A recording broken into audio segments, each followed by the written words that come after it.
Les situations sont bien souvent inqualifiables. De nombreuses espèces marines meurent étouffées après avoir absorbé des déchets plastiques. Des déchets que l'on retrouve tout près des côtes, mais pas seulement. Un septième continent a d'ailleurs vu le jour en plein océan Pacifique. C'est un complément à la réunion qui avait eu lieu l'an dernier au mois de mars et où nous avions lancé une task force pour essayer de résoudre les problèmes du plastique dans les mers et dans les océans, plus particulièrement en Méditerranée. Aujourd'hui, c'est focalisé sur une incantation qui est de fermer le robinet du plastique.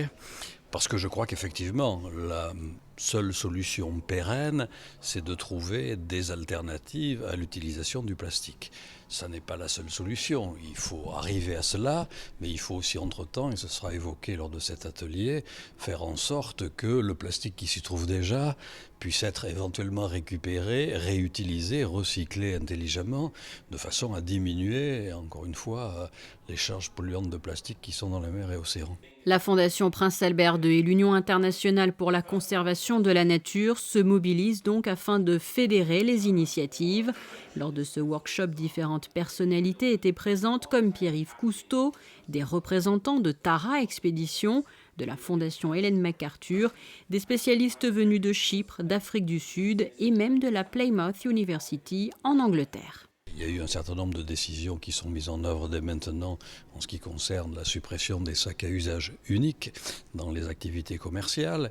Et puis il y aura une seconde étape qui sera en 2019 avec la suppression en principe des emballages pour des emballages alimentaires. Le problème est gigantesque. La nature des dommages réels n'est pas réellement bien connue et il faudrait effectivement que des scientifiques, et ça commence à se faire, se penchent davantage sur les conséquences de ces microplastiques quand ils sont ingérés par les organismes marins que nous-mêmes nous ingérons après, que ce soit poissons, coquillages, crustacés, etc.